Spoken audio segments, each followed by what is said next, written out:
Good morning.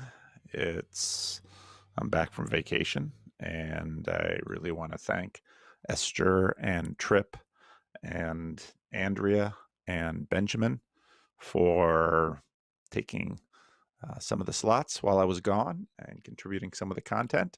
I hope that y'all enjoyed it. I've heard back from some of you how you really liked it, and others of you who are annoyed at one thing or another, but that's the way this thing goes. Seems like kind of a slow morning in the Discord. For those of you who are on the Discord, you might notice that the conspiracy that Rick and I are actually the same person is going to be fueled by the fact that my name is in front of Rick's icon. And the reason for that is that Rick continues to play around with the technical side of this, and I am not actually on the Discord. Rick and I are together in a virtual space that then goes onto the Discord via that link. So Rick is in charge of all of my levels, et cetera, and we are doing this. Now, for those of you watching the YouTube live stream, I don't usually look too much at the live stream. I do have it over to my left. So if Job does decide to give $5 via a super chat, then Rick runs across the church with a yellow sheet of paper. And Job seems to enjoy imagining Rick running across the church with a yellow sheet of paper. So it's been a good vacation. I've put out some content this week. We don't have a lot of questions in the questions for PVK queue. So if I'm brief, we might have a chance to do some more free form conversations or to take more questions from the voice chat. Those of you listening online who wonder how you can contribute a question, my recommendation would be to go to the Bridges of Meaning Discord server. Rick will drop a link into the voice chat so you can get there, and it takes a little bit of doing. There's a little bit of setup, but the reason we do this is so that we can actually contribute our voices. Most of the people that you'll see in the Discord server are muted, and many people are at work and sort of listen to this as radio, but this is what we do pretty much every Friday morning at 10 a.m. Pacific time here in Sacramento. So I see Andrea's in the room. Thank you, Andrea, for working with Benjamin to do the question and answer last week. Oh, you're welcome. It was my pleasure. Good. All right. Well, let's does anybody have a burning question before I dive into the queue that you wanted to get at the top of the question and answer this morning? Because of course, the first question out gets like a 45-minute treatment, and all the rest of the ones I just scurry to answer. So, all right, let's dive into the queue. Matthew from, I assume Scotland, UK, writes this. In martial arts, the belts change color as one progresses in one's learning. This supposedly corresponds to the darkening of white belts by repeated sparring in the dust in the years gone by in which these fighting styles were developed.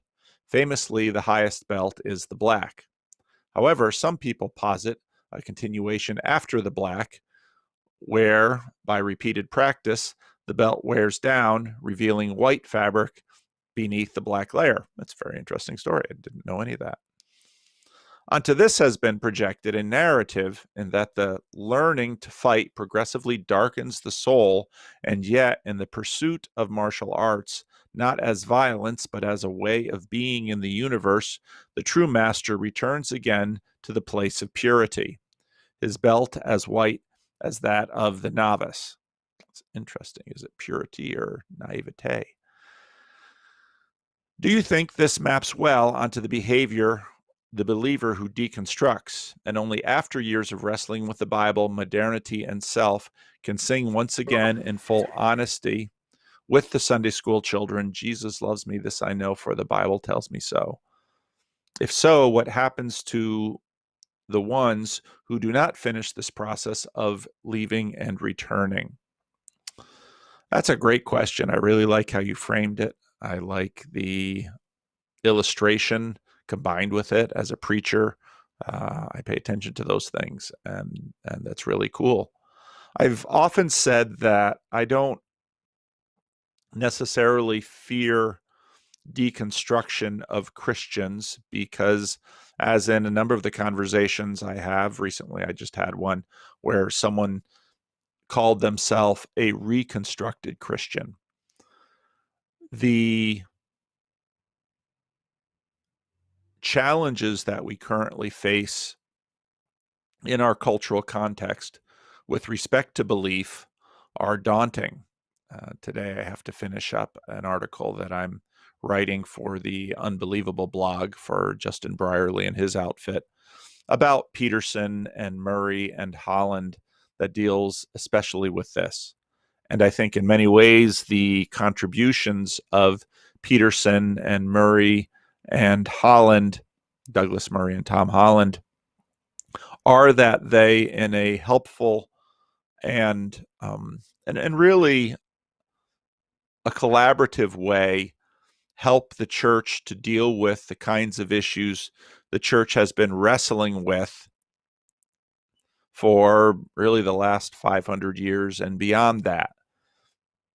When I, for example, in preparation to the article, I went back and looked at Douglas Murray's article that he wrote in 2011, where he said that it was in studying Islam that he lost his Christian faith because he could no longer believe in the infallibility of a text, not simply the infallibility of the Quran because he was studying Islam, but of his own faith, Christianity, and the Bible that Christianity embraces.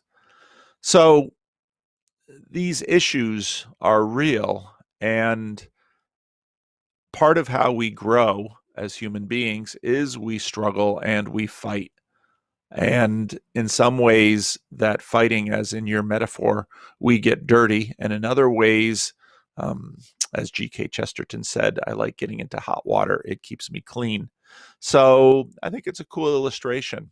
And many of the individuals who are in this little community, I'm just looking at those who are in the voice chat room. I think I look at Andrea and Dave, and I've spoken with a number of you, Andrea, and haven't had a conversation with Chad. If you haven't caught Chad's little news channel and news show on his channel, I think it's right up there with the Freddie and Paul show. I loved it. Dave, who I've spoken with, shared his story with me. John, who I've spoken with, Ivan, I've spoken with. Luke, of course, I've spoken a number of times with. Not enough times to satisfy Luke, but a number of times. Shelley, was a missionary in West Africa and has had a significant theological and ecclesiastical change recently, as well as an engagement and soon to be married. So many of you that I've gotten to know in the channel, you've had significant transitions in your faith. I know that in some ecclesiastical spheres or church worlds, it's probably a simpler way of saying it, there's a lot of anxiety over those transitions. And I understand that because transitions are scary. Transformations are scary. But often it's the case that we transition and we transform, hopefully, into better, stronger, greater, more powerful creatures. Those of you who are following the Rough Drafts and my church channel know that in the summer I'll be taking a look at the Apostle Paul, and there's a lot to look at. And right now we're beginning the story around Paul of the diaspora Jews. And so actually later this afternoon for tomorrow's posting, I will have a post about Philip, the deacon, and really the two would-be disciples of Philip, who are Simon Magus and the Ethiopian eunuch. Such a contrast between the two. So I remember as a young child feeling frustrated, noticing as a young child that people would leave the church, defect from the faith. Um, Sin would enter their lives and they would do things that were not consistent with my grade school image of who and what a Christian should be. And I was disturbed by that. And I wondered why God doesn't just simply lock us into place. And now I have a deeper, richer vision of the fact that he moves us and changes us. And you can find those transformations in Scripture. You look at David, who has this childlike faith with which he confronts and defeats Goliath, but that faith in some ways is corrupted over time. He has to deal with the Philistines. He has to become king. And then as a king, he, in some ways falls into corruption, which is epitomized in the story of Bathsheba and Uriah and Nathan. So part of faith is trusting God through the process. And sometimes those processes are leaving and returning. Think about Jesus in Nazareth, where he notes that the prophet is not welcome in his hometown. I think that's a tell of that process. So it's a great question. I really love the illustration. And I think many in this group can testify to the fact that God grows us up, and with a little fight over who really has theosis between the major divisions of the Christian church, I think all of Christianity speaks to the fact that this abiding in him, as Jesus talks about in John 15, is about growth, and it's about maturation, and it's about becoming, growing up into the potential that God has made for us. Now, your last question there is, so what happens to the ones who do not finish this process of leaving and return? The Protestant Reformation took purgatory off the map for, I think, some important theological reasons. But the notions of purgatory the notions that were expressed in the Roman Catholic ideas around purgatory exhibit a haunting that we realize in the Christian life, that in many ways this brief canvas that our lives are painted upon in this life, which may be short or maybe a little bit longer, 100 years is really not that long, is in some ways perhaps insufficient for all the maturation and potential God has in store for us. And so then our minds imagine narratives by which God continues the work that he begins in this life and dispensation. We're told almost nothing beyond this world and this life. There's few tantalizing comments that Jesus gives, such as, in the age to come, we won't be marrying or given in marriage. It's a tantalizing idea that gets baked into Christian liturgy around marriage, till death do us part. So, yeah, what does God do with us? And I think some of these ideas are behind the current notions of universalism, that finally everyone gets there. I don't know. I've not been convinced by the scriptural case of that, but I can understand the desire for it, and I can understand the logical arguments for it. But finally, our relationship with God is one of trust, not one of knowledge. It's faith.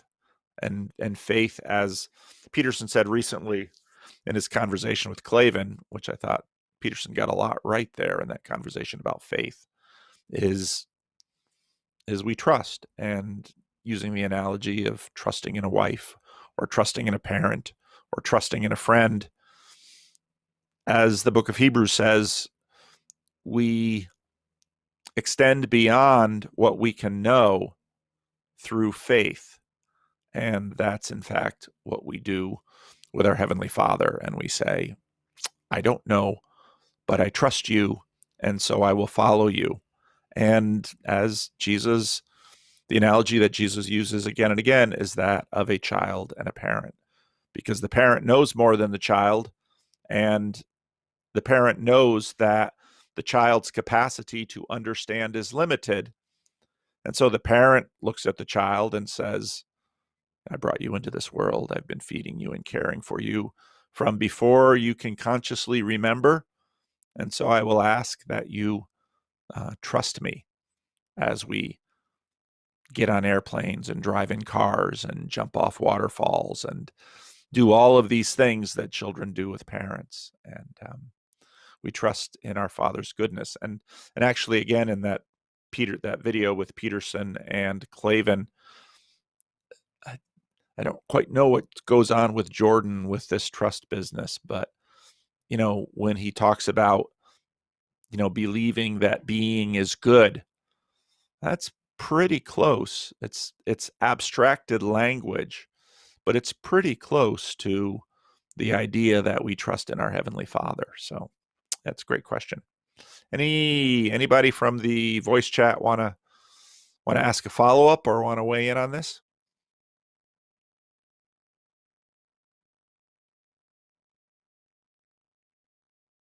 All right, we'll keep going.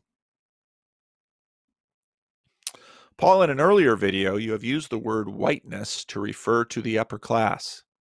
I know you used it kind of ironically. I did. But should you really be using this kind of language? It is problematic in so many ways. It is. It is. I agree with you 100% in that. One may call it demonic in the same way that Nazi communism terminology was demonic. Even if you do not mean it, is it wise to adopt the language of the devil? Shouldn't we avoid using skin color as a proxy for socioeconomic status? Absolutely. We definitely should. I used it ironically because of the way, we didn't use this term whiteness. One of the best conversations I listened to this week was Jonathan Peugeot and Rafe Kelly. If you haven't listened to that conversation, and that's one you definitely want to hit. I didn't have time to do any commentary on it. You might have questions about which videos I decide to do commentary on and which ones I don't. If there's a video that I really like and I think things are done so well in it, I often won't do commentary on it because I don't think there's much I can add to it. The problem with that is perhaps I can't point that video. Part of what I'd want to do is point more people to that video. And sometimes that's what I do with my commentary video. So if you haven't seen the conversation between Jonathan Peugeot and Rafe Kelly, I thought it was outstanding. But in that conversation, Jonathan nicely lays out the power of naming. And so when the naming of whiteness developed, and that's still developing in our culture, part of what's going on culturally is they're working on the definition of naming. And that has gotten so... What happens when you work on the definition of a new name is it gets tested. And what I see happening with a lot of critical theory in the area of race and gender is it's being tested and it's pretty quickly being found wanting. And that process, similar to the answer for the first question, is an important process because ideas need to be tested. And you're right in that we probably shouldn't use that word at all in that way because, frankly, it's racist. And so much of what I've seen coming out of the community that is sort of embracing this way of talking is just plain racist. It doesn't. I don't find it to be a worthwhile framing of the world. Are they able to articulate certain aspects of racism and inequality in the world and injustice? Absolutely. But the overall framing as a prescription for a better world, I find bankrupt. And so I'll accept your admonition with respect to that. But I might do it again because I sort of like, can you take the devil's tools and use them against him? I think that's in many ways what redemption does. And I think that's exactly what happens on the cross. The cross is the devil's tool, and God says, I am going to use this tool against you for my glory.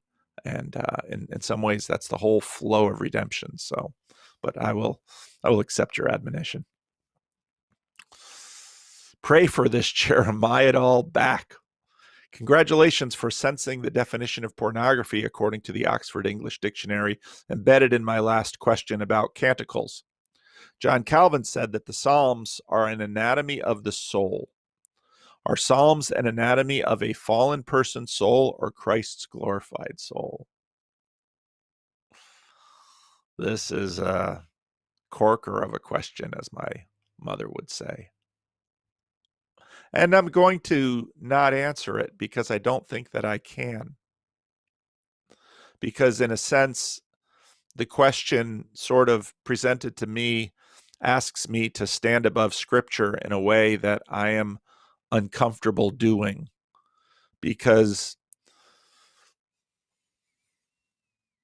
so there's a fierce debate going on about sola scriptura. And again, it's good to test things. Are there issues with sola scriptura? Absolutely. But I treated sola scriptura a few years ago in a sermon series. There are also issues with dismissing it. And I find those kinds of things those are always the temptations and dangers when you're doing technical work with the Bible, especially with critical tools. So all I will say is that the Psalms are given for us to pray with, and that praying with the Psalms heals our souls. Now, there are things in the Psalms that cause us to step back and wonder. And I don't think that stepping back and wondering is necessarily a bad thing.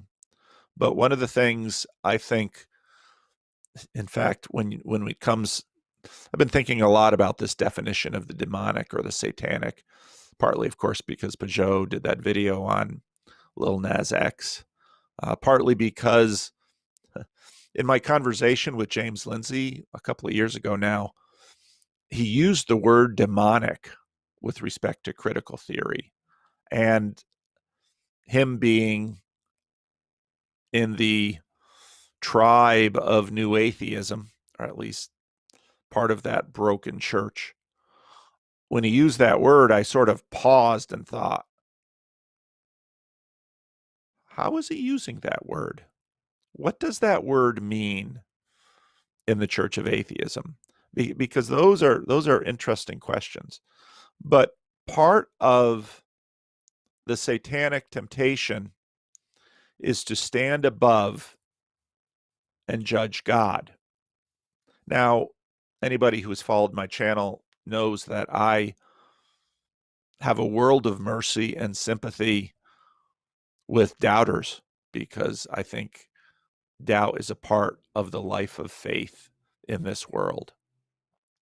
Yet, right from the beginning, the serpent's question in the garden, did God really say, is planting a seed of suspicion that we can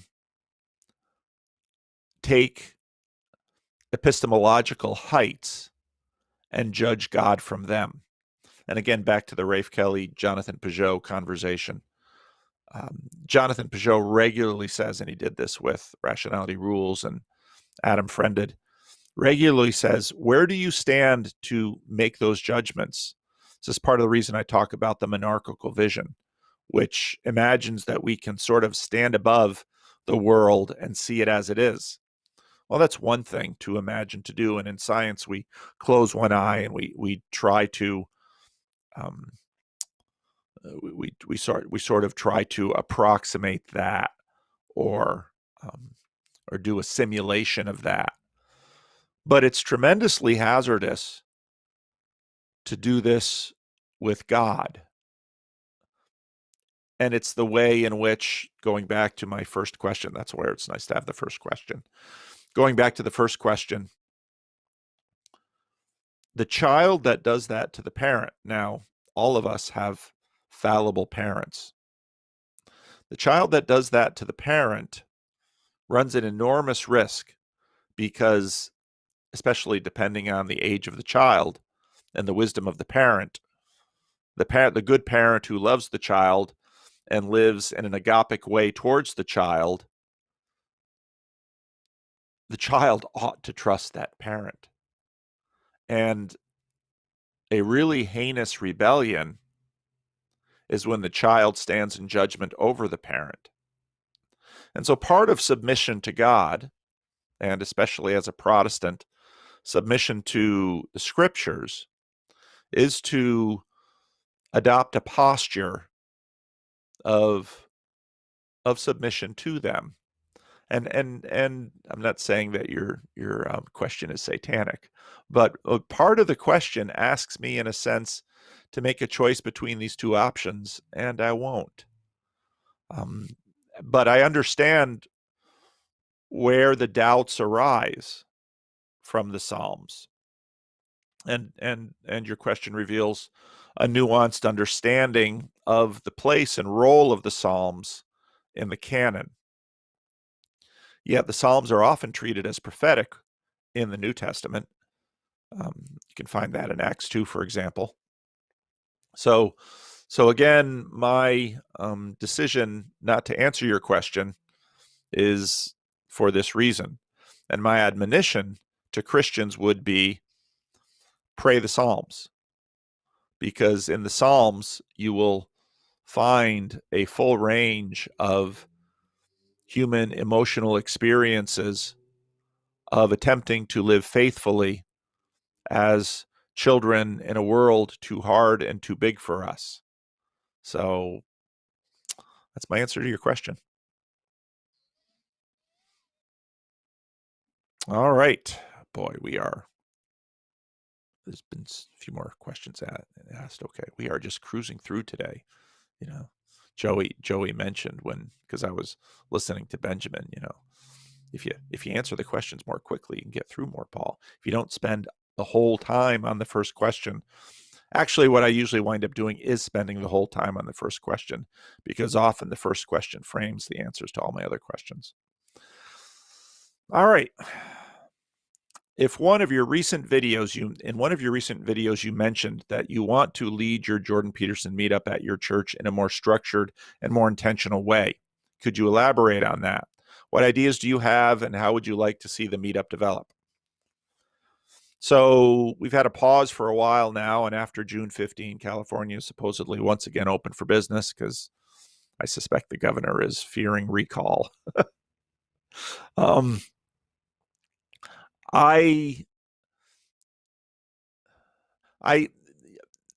Benjamin Boyce, I think he's going to release the video tomorrow. I did a pretty long conversation with Benjamin Boyce. It was interesting too, because I had all these interruptions from a particularly famous homeless person that won't let me go. Anyway, he asked me at the end of the interview what my plan is for my channel. And I basically said, I don't have much of a plan for my channel. My channel sort of has gutters. There are sides I won't go into, but for the most part, I run the channel intuitively. And for the really up until COVID, I sort of, let the local meetup run itself, and very quickly some really excellent leadership developed in Joey and James and Rick and Tyler, some of the same guys who helped start this Discord. And I trust these guys. But I did notice that as the time went on, our group became sort of a friendship group, which is a wonderful thing. We need friendship groups. But I also knew that the meetups are sort of like my YouTube channel, a canvas or a sandbox in which to play. I've obviously been in conversation with John Van Donk about meetups, and I know that he has been working his meetup host development group, and I've been talking to him semi-regularly about what he's been learning from running that group. That's sort of a group of group leaders, and he has sort of a 4-part simple template that he uses in the meetings, and I might try that here. What do I want from the meetup group? Well, I always say that so much of what I'm doing is so incredibly selfish because I'm trying to learn. And one of the best ways to learn is to try something out there in the world. And because I am most interested in people are the most complex things we know, as Jordan Peterson says, it's really difficult to learn from people about people because unlike, let's say, material objects that, to the best of our knowledge, do not have consciousness and are not afforded the kind of rights that we afford people, one must learn from people while respecting them. And that's part of the reason I give a lot of leeway in a lot of areas, because I want to see what people will do. And so, but I think as we restart the meetup, I think we're going to need, there's always, this is sort of a chaos and order thing. It's sort of a structure tyranny thing. You want enough structure to give life, but not too much structure to limit. And so if the meetup format is to realize a potential in the very live way that we're doing things, I'm going to add a little bit of structure and see what happens with the group in the confines of that structure. And it won't be a lot of structure at all, because it has to be something that is satisfying both for Rick and Joey and James and Tyler and many of the others at the local meetup. But and so they need to find it satisfying, and it needs to be something accessible for people who come in fresh. So there's one of my big values. I want something that is both going to be able to satisfy people who have been doing this for 3 years with me, but also attract new people who can come in and find satisfaction and find something worthwhile.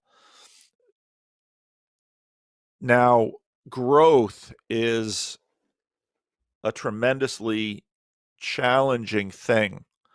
Culturally, we sort of embrace the value that fast, infinite growth is a good thing. I don't embrace that value. Pace of growth is important because, I just this morning I published my conversation with Pastor Tanner. I thought that was an outstanding conversation. We had fun. But one of the things I talked about is the speed of the internet versus the speed of the local. And human beings, we're biological creatures. So that biology has time limitations built into it. And so if we want to have satisfying, fruitful relationships that afford the kind of growth that, again, back to the first question I answered, afford the kind of growth by which we meet our potential, but also affords opportunity for people who are not yet in our circle to come in and grow. That takes some tinkering with structure. And part of what structure does is rein in the chaos. And again, I think, Peterson was right in terms of chaos has potential in it. It reins in the chaos, and it's the constraint to actually increase production. Because part of what happens in a small group like this is we get to know each other, and then you just start to hit certain limits and things get stale. So new people coming in adds more chaos, but it has to be done in a way that it's productive chaos. So I'll probably be taking some of the ideas that John Van Donk has been playing with, and we'll, again, I've developed a lot of trust in Rick and Joey and Tyler and James. I mean, these guys have been, and Jared too. These guys have been foundational. They've in some ways become, the stakeholders and the leaders of this entire thing. And the way I see it, it's very similar to what I see in church life. In church life, we are always managing chaos and order. Ancient churches tend to major on sacrament and liturgy. Protestant, more modern churches tend to major on direct, logos-heavy instructions. The meetup, I think, has been much more of an attempt to find a way to create community, but productive community. And churches do this too. And it could be that, growth in this area, especially in an internet age, is going to be some of the most important learnings we do. Again, I found my conversation with Pastor Tanner incredibly productive, because here's a guy who sort of had a parallel experience to mine, but a little bit different, so we could compare notes. And here in our local meetup, this Discord server is a product of our local meetup. And I think we've learned a lot about online space versus in real life space. And, one of the things that Joey keeps us from doing at our local meetup is sitting at our local meetup and sitting and talking about what we've done online. And Joey's right, because only some of us at the local meetup are actually online in the Discord server and contributing to that. And so we sort of try to keep the online stuff online and keep the local stuff local. We've never recorded or publicized our local meetups. And so it's that live exclusive realm that we've maintained its exclusivity, because I very quickly realized when I started playing with YouTube that when I put things online, they change.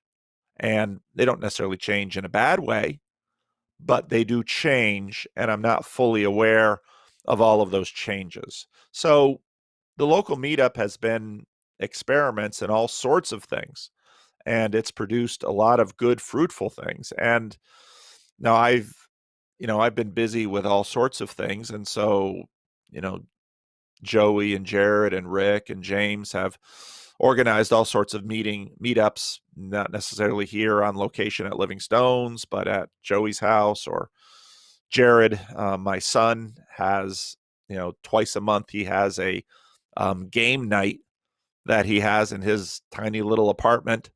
And so there's a fair amount of overlap with the meetup people, but also Jared's friends and family are in there. So what I believe is integral for human flourishing are the weaving together and overlaps of these communities around different purposes, let's say.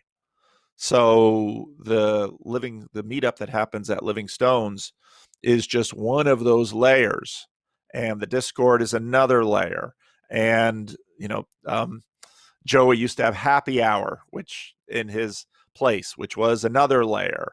And Jared's game night is another layer. And what happens in a community is that all of these layers begin to construct the kind of network for human flourishing. And it's multinodal in that I am not the meetup. I certainly am a leader in it and I'm a vital part of it. But I could go away and the meetup would continue, just like theoretically I could go away and Living Stones would continue. The network is not dependent on each of the nodes. It doesn't mean that if it loses a node, the network doesn't miss it or isn't in some ways impoverished by that loss. But this is how human society works. So the meetup that meets here has always sort of been, like my channel, a playground, but it's a collaborative playground.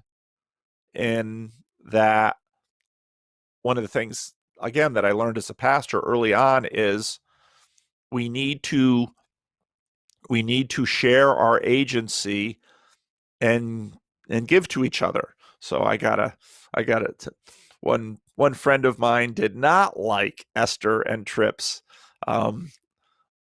Discord contribution, and that I would post it on my channel. He didn't complain so much about that, but right from the start, I wanted to have content on my channel that I may or may not agree with. I'm not always going to tell you when I agree with it and when I don't, because sometimes it's sort of up in the air and it's in sort of that gray space.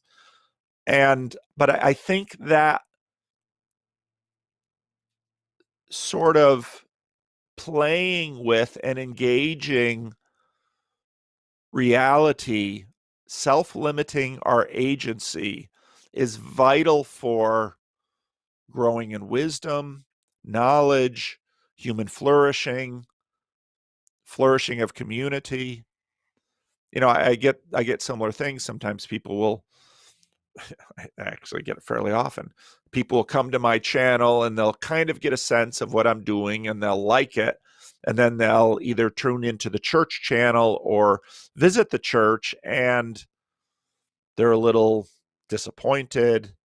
They might be horrified because they see things going on at church that they say, this doesn't seem at all in keeping with Paul. And I'd say, yeah, because Paul is not the church. And I see no point about being a member of any church that is just Paul. That's not a church. So I don't have a lot of specifics, Matthias, in terms of what we're going to do. But, we've talked about this in past meetings, and I think we're going to continue to play around with it. And hopefully the play will be productive and and some of that productivity will probably make its way into the Bridges of Meaning Discord server in terms of this. And again, this is when I first started using this word estuary, there are a number of people that said, Paul's going to start the estuary. And I said, no, I'm not. I want to contribute to an estuary, but anything, if I am tyrannical over anything, it will never be greater than I am. And if it's never greater than I am, I can never learn from it. So it's counterproductive. Tyranny is counterproductive. So I work hard at being non-tyrannical, which means sometimes there's a lot of holding my tongue about this thing or that thing. But in the long run, it means I can grow, which is what I want to do, which is in many ways, again, going all the way back to the first question today, I think what God's calling for me is to grow. So that's gives you a little bit of insight into my philosophy management. So anyone want to engage that or ask follow-up questions or push back? Yes, I do. Yes, I will speak before everyone else cuts me off because I know how chatty everyone is. They really are when we get into the live stream. Okay, I want to, I don't know if I'd say push back, but like question. Do you not think that a pastor can set a certain tone for his congregation? I mean, he isn't the congregation, he isn't the church, but do you not think that would contribute a sort of like a tone about the way things are, your influence wise? Oh, I clearly do. And I clearly have done that at Living Stones Church. I think I've clearly done that in the Discord. I mean, even though they've given me um, they've given me administrative rights in the technical side, which I think, ooh, I don't know if you should do that. I might break something. But I think my channel, via the conversations, I've clearly deeply influenced tone and culture. But that's and every now and then you need to sort of draw a hard line. Every now and then you need to ban someone. Every now and then you need to say, this I will not tolerate.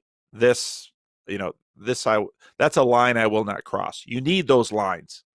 But if you're running the culture well, you very seldom have to use that kind of authority and power and draw those bright lines. It's kind of like in a family. I mean, kids amazingly learn where the lines are, even if the parents aren't really quite sure where they are.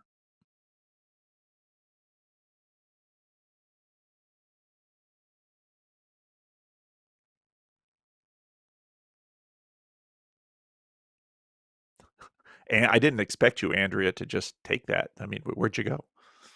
Maybe she had a Hi, kid she had what? to attend to. Hello? Yeah, yeah. You were muted. I didn't know if you had to come back to that. Oh, well, I'm not sure that you went in the direction I expected, Okay. but that's fine. What are you thinking of something specific? Well, I think that I understand why you are saying that you are not the church. Like people see your YouTube channel and then they come to your church or, that sort of a thing. And then they're like, this isn't like the YouTube channel, that's what you were Right, saying, right? right.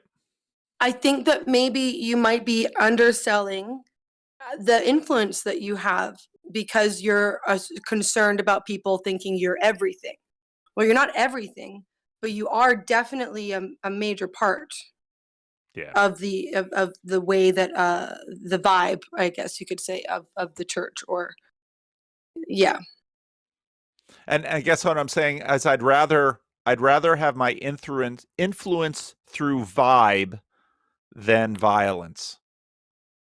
Oh, okay, yeah, I'll accept that. It was so funny because for a while our church was renting to another church, and the pastor was pretty much a charlatan in a lot of ways. And we have a few rules, one of which is we don't give keys to our renters. And there's a line there, which means that, we open and we close because in our experience, if I had given a key to this guy, we would have lost control of the building. It's just the guy was that way. You'd give him an inch and he'd take 10 miles. And something happened, and I was using my usual patient thing, which is something I pretty much learned from my father watching him. I absorbed from him. And one of the women of this church, who she's actually a member of two churches. Um, she's African American. She's a member of a Black Baptist church, and she's a member of our church. And she said to me, "This would have never happened this would have never happened in a Baptist church." And I said, "That's right, it wouldn't have." And it happened here. And I'm not saying what happened was a good thing, but I'm saying there's a difference. And part of how I learned this early on was when I came to this church. You don't know things until you come into them. I discovered that the leadership model that this church had been working was there was a council, and there was a pastor, but the council pretty much did what the pastor said. And that sounds like it's a nice thing if you're a pastor. The problem is then the pastor has to decide everything. And so one of the changes in culture I made here was I deferred to the council. And what that did was empower the council. And what that also did was say, okay, these are all decisions that are going to be made by the council. Because once I am the boss, I have to decide everything. And then again, I become a bottleneck. So that's part of the reason for my leadership style. And it has its drawbacks, but at least for the kinds of communities that I've always been involved with, it seems to have worked, at least for me. But yeah, I've got a lot of influence. That's true. Sometimes more than I'd like. Anybody else? Hey, Paul, it's Brian. I have a follow-up question to that. It kind of ties into what I was hoping to ask you later today. Okay. So, where do you see the proper role of the pastor when you think the congregation might be swaying a bit? And it ties into kind of what's going on in my own church. I go to an LCMS Lutheran church. So we try to, stay very liturgical as much as we can. But recently in the post-COVID world, the directors are talking about wanting to change the liturgy and go to a more contemporary style service. And that it's a little hard for me because I really respect the divine liturgy. And my pastor, I think, is taking a bit of a let the congregation decide attitude. But I feel like that's, to me, like straying away from the liturgy seems very important. And in my opinion, when should the pastor step up and say, you know what, we're going too far off the path? Yeah. It's always hard to evaluate what the pastor is doing from outside the dynamics, because people make decisions based on the world that they see and the values that they have and the outcomes that they're pursuing. There are times and places and issues for which I would say this is not a church or an organization that I would like to be involved with. It's simply not in sufficient alignment with my values or my goals. Each church has, I don't know, each church has its own polity, which actually specifies lines of demarcation of the influence and power and authority of the clergy. So for example, one of the big issues in church history is sort of conciliarism, which is that groups make decision, and more apostolic succession, where individuals are the locus of authority. And you see that tension within the history of all churches. You see it very clearly in the history of the Roman Catholic Church. Protestantism has its own tension within that.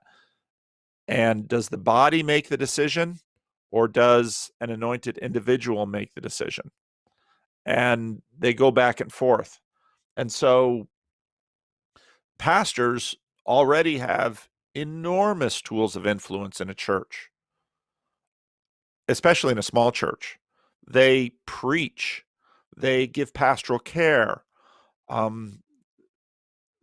It's so much. And then if for example, in a church, if the pastor not only has all of that influence, but says very much yes or no with respect to everything else in the worship service, wow, that's a lot of influence. So it strikes me as a little interesting that your church is moving away from liturgy towards more of a low church contemporary, if that's what you're doing, when culturally everything's swinging the other way.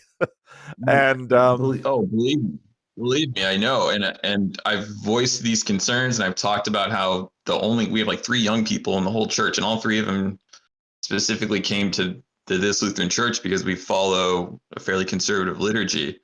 But it's all these kind of, I'm sorry, I'm going to be a little generationalists here, a lot of Gen X types who think that contemporary services is still what appeals to young people. And I feel like that's so off the mark, but it's a Protestant democratic church. And if that's what they want to do, that's what they want to do. And then, for me, at least, it's in my family, it's challenging because I remember I was listening to one of your other videos where you talked about, even if I think you were talking about this in the context of liberal and conservative church dominations, and how even if your church goes more liberal, they need more conservatives to stay in that church, even if they change. So part of me is like, well, if I respect the liturgy, but my church goes contemporary, where does that place my family and I? Because we want to go to a liturgical church, but am I just participating in the deconstruction if we leave?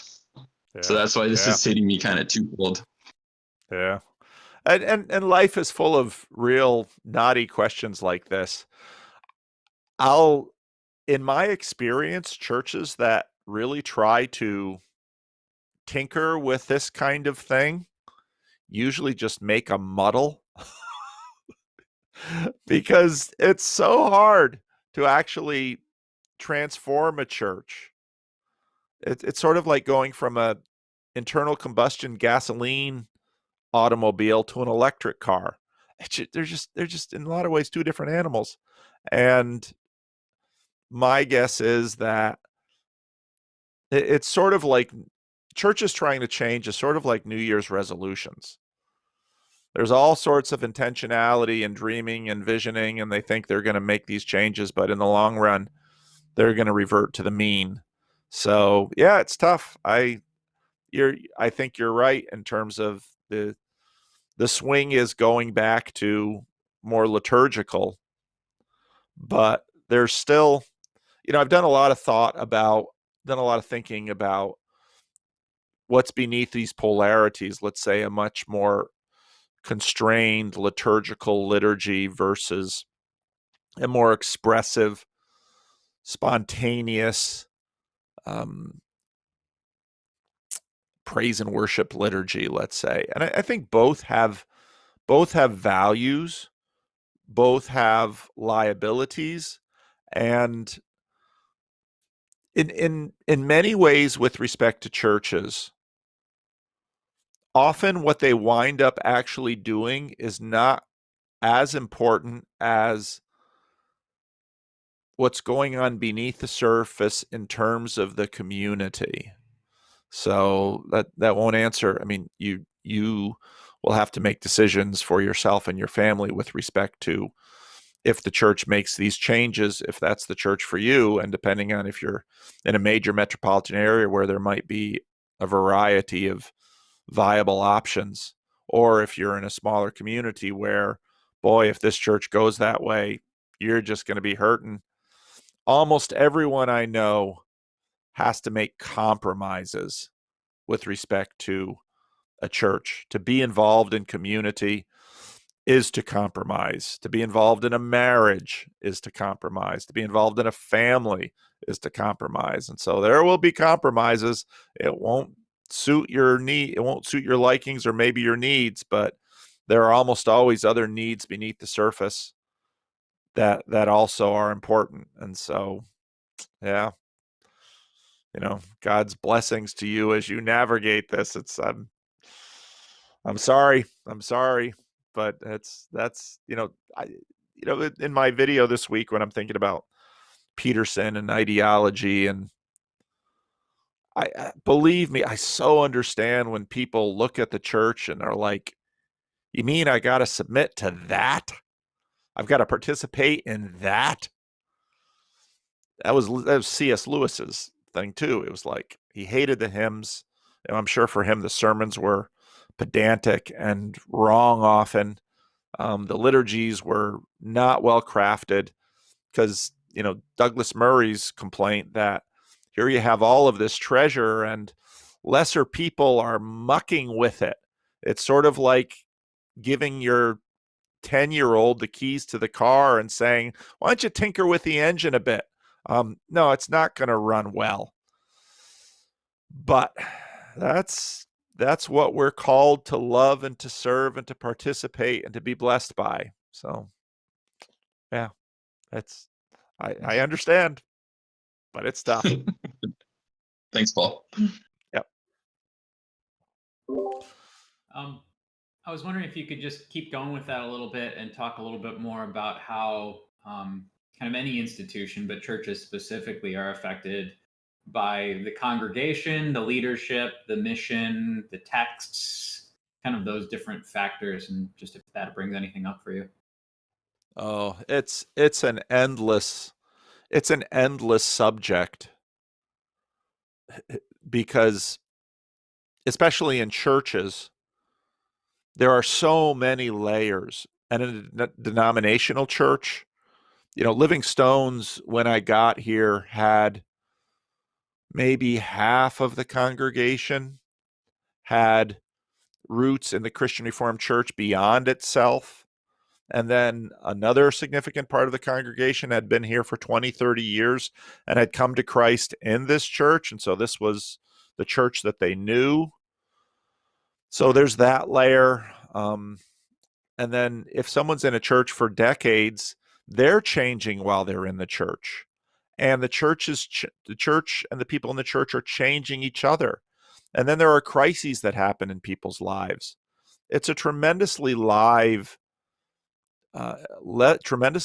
context. And I mean, a big part of this is time. We change over time. And so, I mean, this is what happens in a marriage. Lou Smedes, who was a professor at Calvin College and then went on to Fuller Seminary, he once said in a meeting, he said, I've slept with 5 different women. All of them are my wife. And that's true in a marriage, and it's true in a friendship. And in good, healthy spaces, people are both allowed to change and encouraged to change, but there's friction in that community and the relationships that keep the change from being just a function of the passions or of other prevailing winds that come into life. So but it's also why we need community. And it's, you think about, let's say, the relationship between a parent and a child. You come into this world and, you're completely dependent on these beings. And then you grow into different relationships with your parents. And then those relationships change as both of you change. And then you get to a point where increasingly as the child, you are exercising in some ways parental authority over your parents. And, as I was just visiting my home, my mother, I didn't grow up there in Massachusetts. I grew up in New Jersey, but, increasingly my mother is dependent on me. What do you think? Do you think I should do this? Because she's recognizing her increasing limitation and she trusts me as I have trusted her. And so in long-term communities, you can develop those kinds of things that in time we need. So these are never-ending dynamics. And, we taste some of them in the meetup, but the meetup doesn't quite have all of the, in a sense, when you join a church, you join a family that has lived for decades in terms of the local church, but also for centuries in terms of the tradition. That's constraining, but as a lot of the Vervaeke stuff notes, I mean, potentiality is realized, or emergence, even, we can use that word, is realized through potential and constraint. Constraint is vital in terms of creating potentiality and productivity. So that's part of the reason churches throughout history have been enormously productive, because of the constraints. And any productive tool we have in our life has been created because of constraint. And as a culture that values freedom from, we have insufficient respect for the value of constraint. And, haiku is all about the value of constraint. Twitter is about the value of constraint. So I don't know if that helps at all, Joey.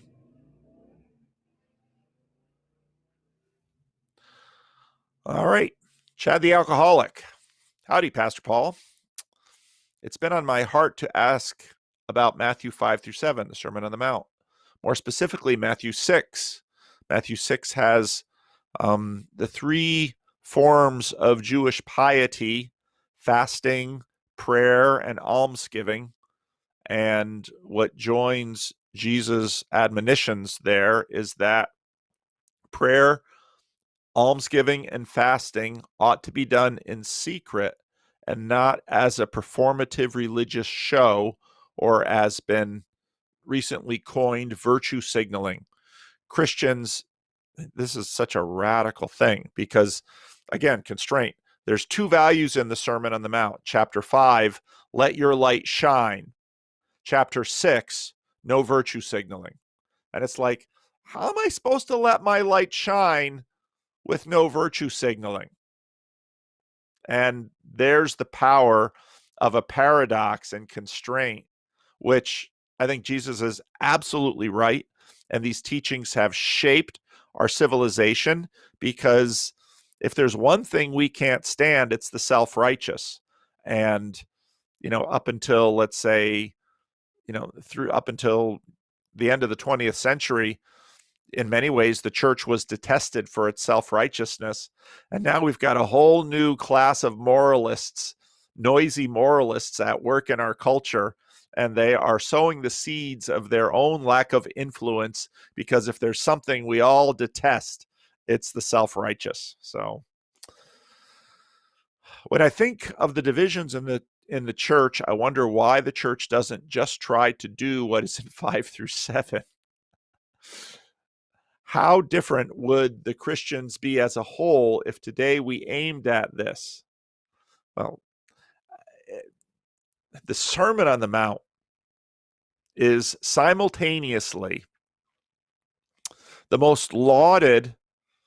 of the most lauded sections of Jesus' teaching, and also the most hated, and also the one that is so hotly debated. When I preached on the Sermon on the Mount a little over a year ago, Craig Bloomberg had a really nice, I included in my sermon, a really nice sort of, here are 8 ways that even just the Beatitudes, which front end the sermon, here are 8 ways this sermon is roughly understood. 8 after 2,000 years of studying this thing. We can't seem to get it down to less than 8. And there have been many movements in Christianity that have said, we are really going to apply literally the Sermon on the Mount. And so you've got Christian traditions that won't take oaths. Anabaptists in the period of the Protestant Reformation really tried to work that. Yet you don't find a lot of people walking around with plucked out eyes and cut off hands. When if your eye causes you to sin, pluck it out. If your hand causes you to sin, cut it off. Christians haven't done a lot of that. And rightly so, because they understand that the Sermon on the Mount is full of a lot of mystery. But now when you get to chapter 6, the admonition against virtue signaling is really clear. But as with many of the things that Jesus admonishes, so much of the learning happens in the attempt to practice it. Oh, there's a noisy open mic in the room somewhere. Do like and subscribe. There we go. So much is in the business of practicing it. So let's take the general admonition applied to prayer, almsgiving, and fasting in chapter 6. Don't virtue signal.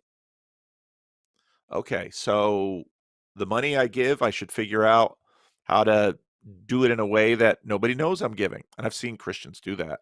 I've myself received gifts that I have no idea where they come from. And when that happens, I often think it's probably a Christian out there that's working Matthew 6. They gave money, nobody knows where it comes from. So in the church, we have a tradition where, the deacons don't talk. And, you look around at, we're such, in a community, generally speaking, who has a lot of money and who doesn't have any money. And so you probably know in a church who are the givers that the church is.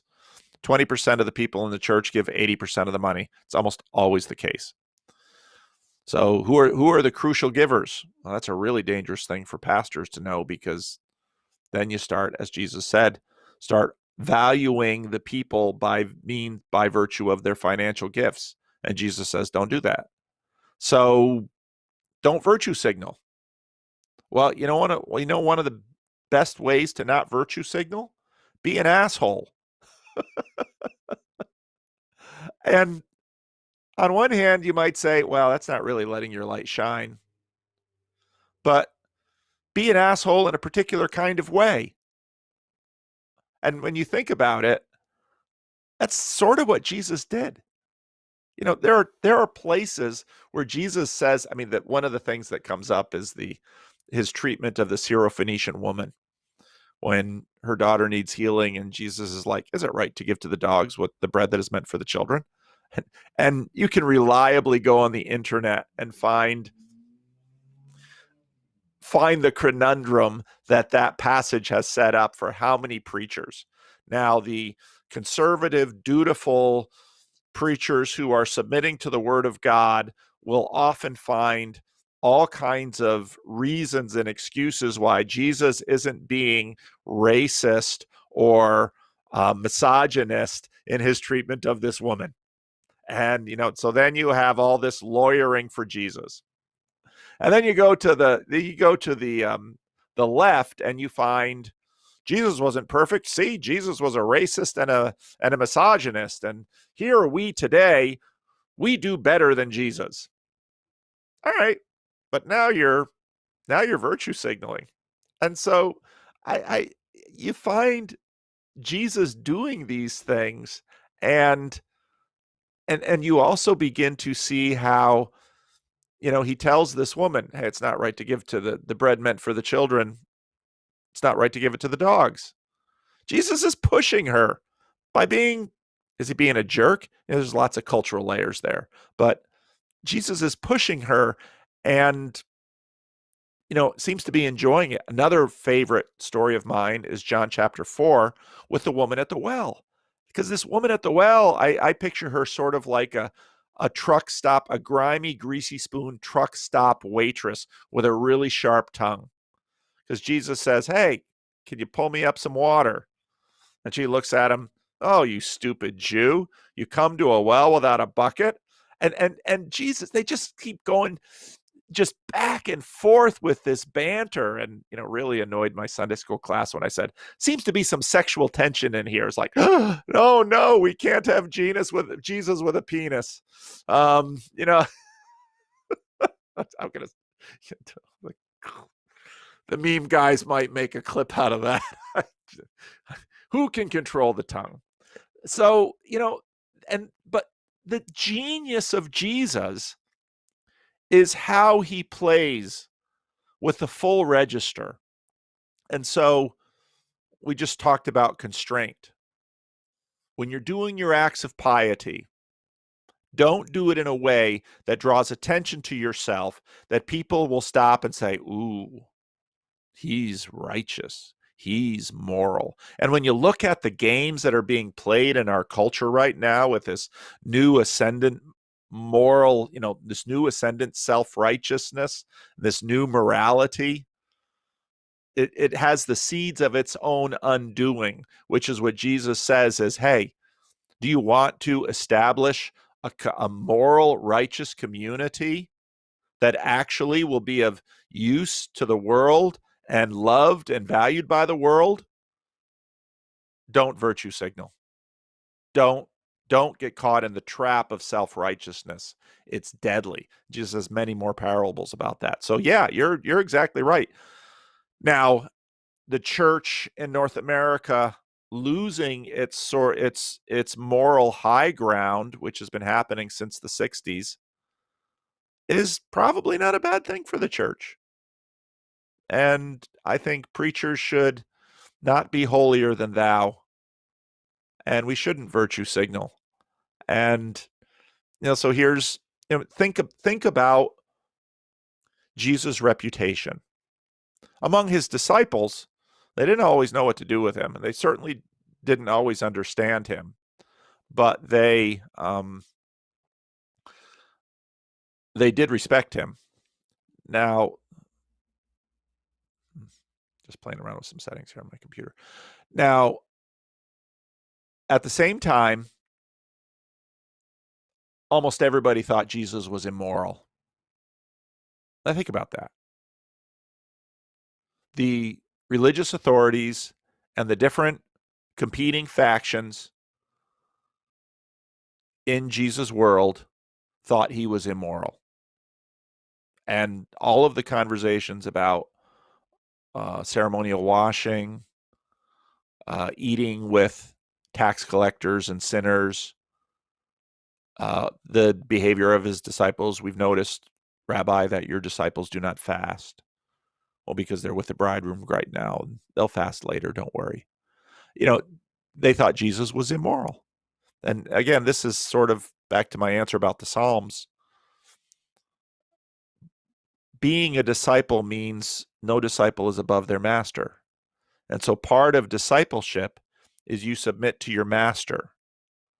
And you might very well have reservations and ideas that your master isn't right about something, but there's some opponent processing there that's met with the idea that the self-knowledge and humility that I might be wrong. So I'll submit. And that's why, on one hand, submission is really important, but in terms of the question about the church, you should submit to your church, but there may be times when you step out. And life is full of these kind of things. So it's a good question. Welcome back, Paul. Love the show. One of the recent shows you mentioned the Cold War. Was there any kind of push for the churches to unite as Christians against communism? Oh, yes. Oh, in the United States, the 1950s are, now 70 years ago, going on 70 years ago as we go through the teens now. And I read this moral panic among a certain part of progressive evangelicalism about Christian nationalism. And I think, have you not read history? In the 1950s, all of the churches were flag-flying churches. I mean, it was the country was lined up self-righteously, confidently against communism to fight the Cold War. In the 60s and 70s, there were factions that thought a little bit more communistically. But again, and if you know a little bit more history, communism at the beginning of the 20th century, wow, that seems like the wave of the future. And then in the 20s and 30s, all kinds of academics and scholars were like, wow, Russia is really growing and organizing, because Russia was a backwards monarchy, and communism is the wave of the future. And then in the 30s, a little bit more information began to leak out about, well, Stalin is starving his own people. And so guys like George Orwell began to look at these things and say, there's a lot of BS in this propaganda. And so then in the 20s and 30s, communism lost some of its luster. And then, of course, everyone was wrapped up in the Second World War in the 40s. And then in the late 40s, well, the late 40s isn't that far from the 30s.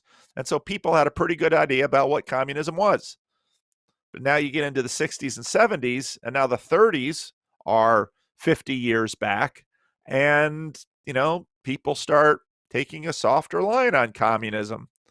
But, at the same time, we had regular stories, probably not regular enough, that, well, in the Soviet Union, they have crappy cars and they have empty supermarkets and they have bread lines, and, it just doesn't work. So then it all collapses in the 80s, and people are like, they are so done with communism. And of course China radically alters its version of communism, and Cuba loses its patron, and on and on and on. And so now in the teens, people are enamored with communism again, and it's like, okay, maybe you should look back at the history. And I suspect that in enough time, with enough stupidity, people will go back and look at it. So, yeah, churches united against communism.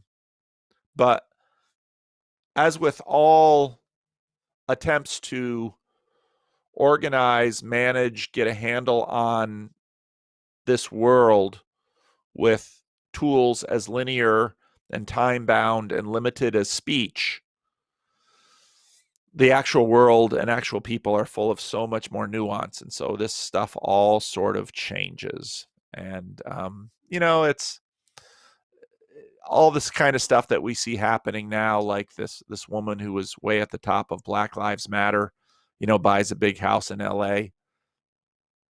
Human nature is quite predictable. And many of these utopian, idealistic schemes collapse of their own inability.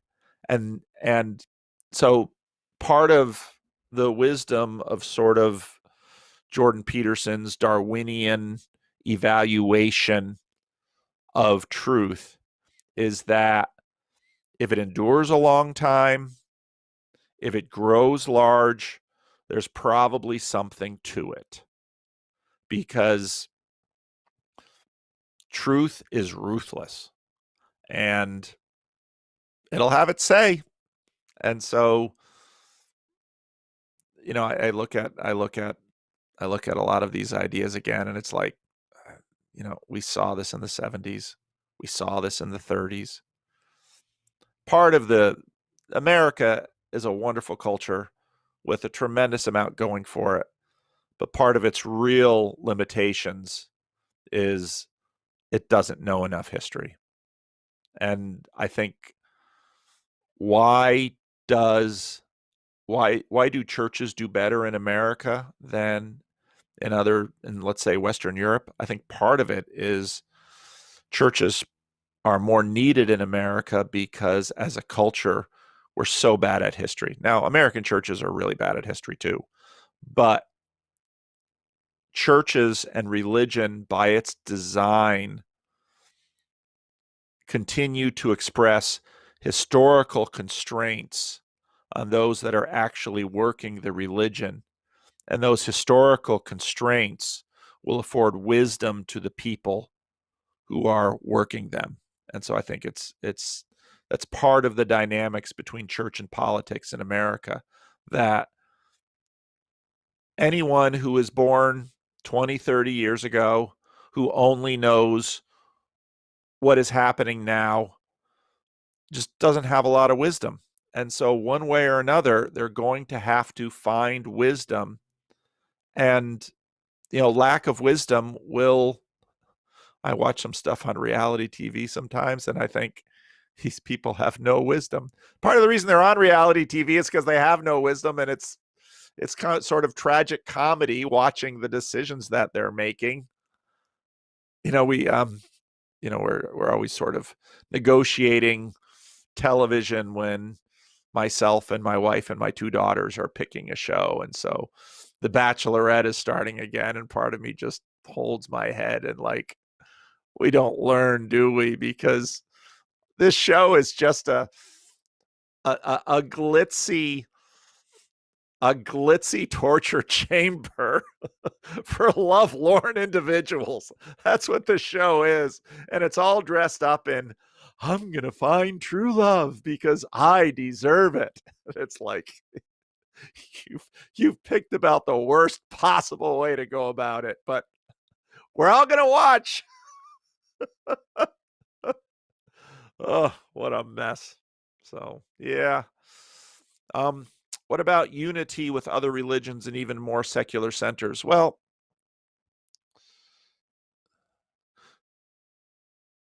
when stupidity is revealed,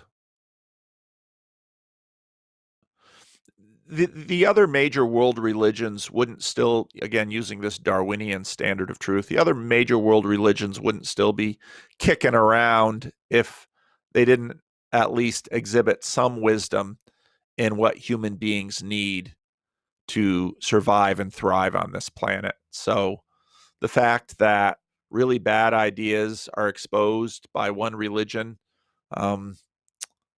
does, probably other religions are going to expose them too. What the Chinese did with communism is quite interesting. I've read pieces that have argued that, what they sort of was sort of a melding between communism and Confucianism, because those cultures have a very much a community orientation that is very powerful. But there's all these dualities in the world. The individual and the community, freedom and constraint.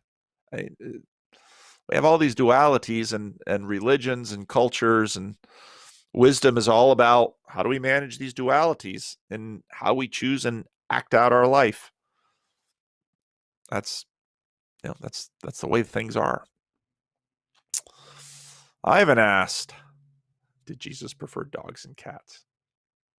Hey, dog is God spelled backwards. Enough said. Cat is tack spelled backwards. Yeah, we had to put our little dog down this week, so it's sad.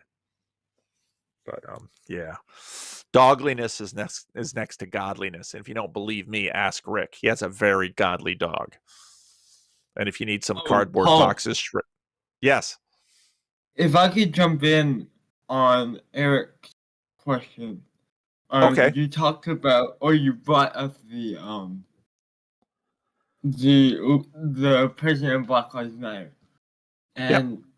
I had sort of a similar encounter like that. I've been participating in a political activism thing in my local community for conservatism, and as a part of that, I have to run an Instagram page, and so I've sort of been in this sphere of political fruit fights more and more. And I was thinking about the George Floyd family, and I said, oh, I wonder how much they got from the settlement with the city of Minneapolis. So I looked it up, and they got $26 million, and could only find that they gave $500,000 to charity. And so me, with my Instagram page, I said, oh, this would be a juicy purse to show how all those leftist stupid people are hypocrites. And so I typed it up, and I posted it, and 5 minutes later I thought, should I really be posting things like that? And so I just wanted to ask you, in regards to these like leftist incongruencies and problems with their ideology, what should a Christian attitude towards that be? Well, part one, so Matthew 6 will say no virtue signaling. The Sermon on the Mount will also say, judge not that you be not judged.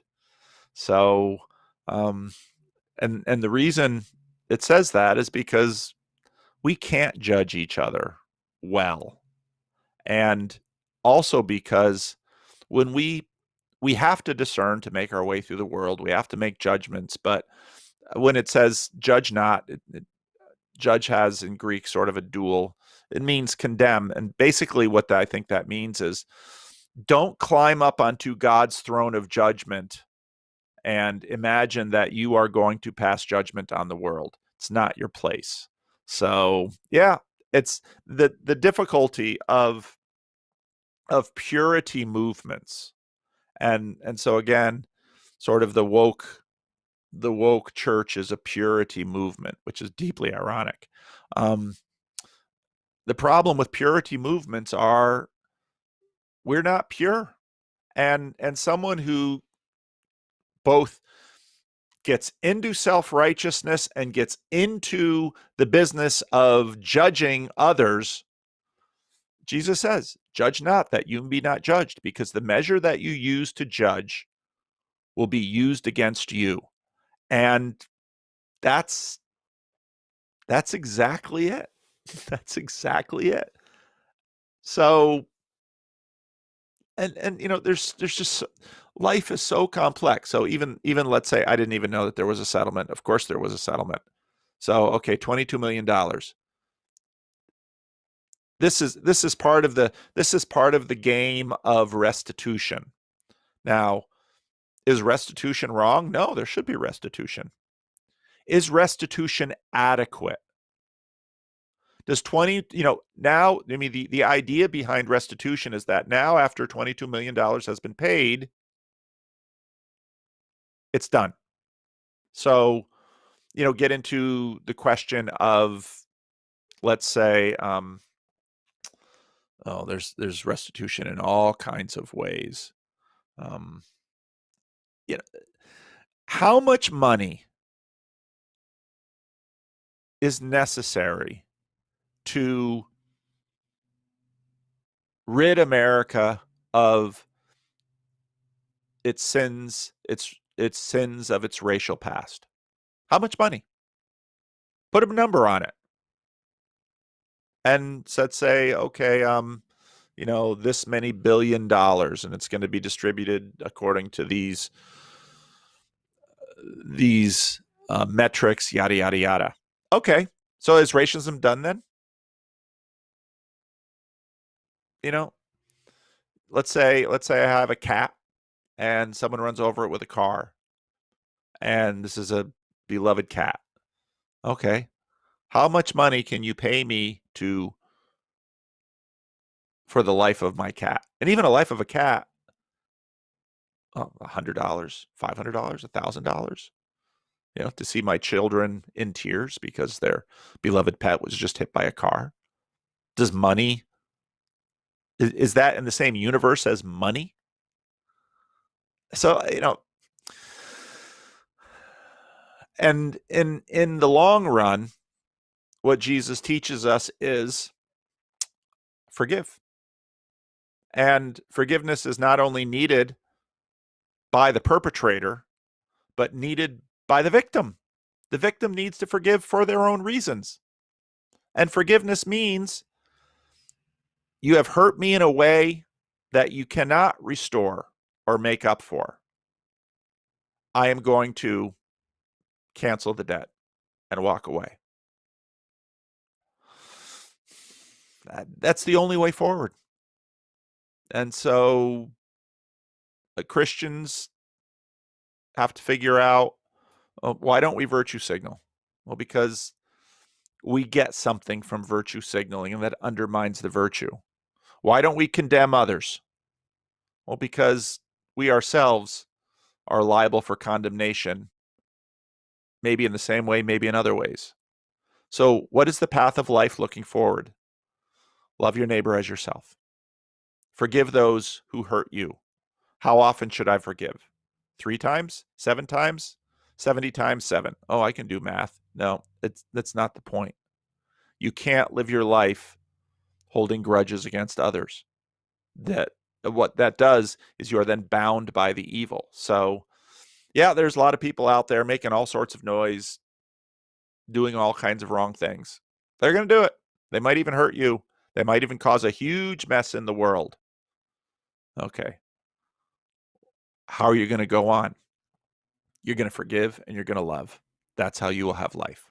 So, And there might be a time where it's fair to point out in social media, hey, this is a purity culture.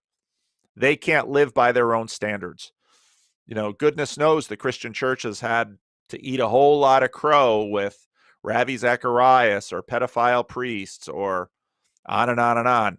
We can't live by the standards that were given to us that we have embraced. Correct. That is what it means to be a human being. So we should throw out the standards. That's a really dumb idea. We need to aspire to certain standards. We shouldn't hold people accountable. No, accountability is part of the game too. But it's all done within a matrix of forgiveness and redemption, understanding that none of us are capable of fixing this world. And so therefore we defer to one who can. That's the Christian life.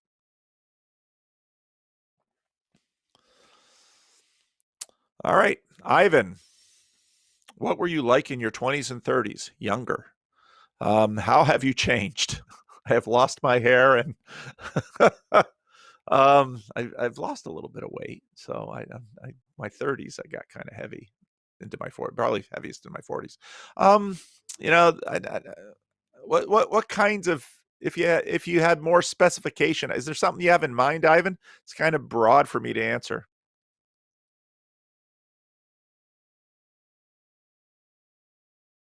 That's a good question. I hadn't thought that far. I was just hoping to glean like general life pointers and like how to grow in a good direction. I am What were you doing? probably, yeah, I am probably more aware of my pride, my sinfulness, my limitations. I'm hopefully more humble, hopefully more compassionate. It's hard to know.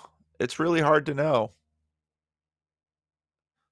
And it's a good question because you can say, okay, where are the, in one of my favorite places in Yosemite National Park, where you have this amazing view of Half Dome and El Capitan and Bridal Veil Falls overlooking some water. I've got a lot of pictures from that spot. There's a sign which says, I forget what year it was, but I think it was the first year I got here, I think in 1997 or something like this, the flood reached this point and it's like 10 feet above the valley floor, something like that. So in some ways we can, because Peterson has this, I think, a good little rule. Don't compare yourself to others. Compare yourself to your past self. So in order to do that, we sort of have to find high water marks from our past selves. And those are almost always either catastrophes or triumphs. So I hope I've grown in wisdom. Yeah, I don't really know. It's a good question. All right. Putting in last question this week. I need to learn. Grim Grizz, do Calvinists value civic duty? Local city council, yes. As a tradition, they have. Certain more Anabaptist traditions have said that Christians should not participate in politics. Calvinists generally have participated in politics, and a lot of that has to do with the specific nature of the Swiss Reformation. And I've talked about that in some of my videos, where in some ways what happened in the Swiss Reformation with Calvin and Zwingli is that they tried to have a holy city, and that got, that went through Puritanism into New England and very much got into America. So Calvinists, generally speaking, have participated in politics. Now, that got, at least in my tradition, updated by an important Calvinist named Abraham Kuyper, who was sort of a polymath. He led a church renewal movement in the Netherlands. He he started a Christian newspaper. He became prime minister of the Netherlands, and he established pillarization, which Job could tell you more about. And one of his theological ideas was sphere sovereignty. And what part of that means is I should stick to my lane as a preacher and influence people through the institution of the church, but not necessarily be in charge of other spheres. And for that reason, in the Christian Reformed Church in North America, you had churches and you had Christian day schools, but unlike the parochial model in the Roman Catholic Church, the Christian day schools are not run by ministers. They're run by usually parent associations who hire educational administrators, et cetera, et cetera. In other words, Kuyper's idea of sphere sovereignty said that Christians should develop in some ways in their own lanes. And so you can have Christian teachers, you can have Christian ministers, you can have Christian politicians, can have Christian farmers, you can have Christian, all these sorts of things. And so it was sort of a different organizing principle. But generally speaking, yes, Calvinists have been active in political things, and there are actually, I can't think of them offhand, but members of Congress of the United States House and Senate that have been members of the Christian Reformed Church but they are not clergy. In the Black community, clergy often play a different role, partly because the church was one of the few institutions, especially in the Jim Crow South, that African Americans could have a degree of autonomy over. And so that's why you see the Reverend Martin Luther King Jr., the Reverend Jesse Jackson, the Reverend Al Sharpton, and there's currently a member of the United States Senate that is an ordained minister. So different Christian traditions have worked this in different ways. I hope that answers your question, Grim. All right, Phil, those of you, so Phil has been working his way through Rando's conversations by person. So of course I have a number of conversations with Job. I've had a few conversations with Andrea. I had a number of conversations with Luke, and Phil has been working his way through the channel with those conversations. It's been a lot of fun because he's been leaving comments, and the way YouTube dishes up the comments, they don't dish up the comments. Well, you can do it a different way on YouTube, but they dish up the comments by time. And so it's just a lot of fun when Phil watches an old Rando's conversations and shares his view on it. I like that. So, will we receive the gift of free will in the afterlife?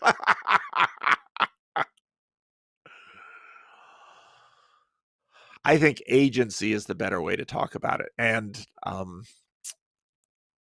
so Benjamin, I had a terrific conversation with Benjamin Boyce this week, and he put a little teaser on his channel. And I think the conversation's coming out tomorrow. But we got into questions of agency, and as you know, I don't. I share with my local meetup a disdain for the free will argument back and forth. It's just like it doesn't go anywhere. It's sort of like breathing, yes or no. Well, you can't make the argument without breathing. And free will, yes or no? Don't you understand as Rafe Kelly said very well, the performative denial of the entire question by posing the question in that way? It's like English, should we or shouldn't we? Agency, however, I think is a much better formulation, because agency has built within it both the idea that we are not completely bound by the things that have formed us, but yet we are certainly molded and shaped by the things that have formed us. So agency is a far better formulation. All right. I was hoping you could clear up a point of debate that comes up here from time to time. What do you mean by crunchy? Especially when it refers to theology. Based on your usage, I can't figure out if I'm crunchy or not. Should I want to be more crunchy? Thank you for clearing up these issues of life and death. P.S. As you can see from this taco costume, my dog is very crunchy. I don't know, Rick, are we going to do tacos today? He puts up his hands, so I don't know if we're going to do tacos or not. I got this word from Tim Keller because somebody left a delightful comment in my conversation with Pastor Tanner that said, yeah, pastors are thieves. They steal from each other. And because that's what we do. We steal from each other. And I think when I say crunchy, I mean something that matters in their life, something that has boots on the ground, something that gets traction. It's not sort of docetic flying up into the air, disconnected with life. Some of the conversations that we have and some of this talk on YouTube can be, it's so theoretical, it's just way up there. But someone who believes in a crunchy God prays and fasts and sacrifices. That's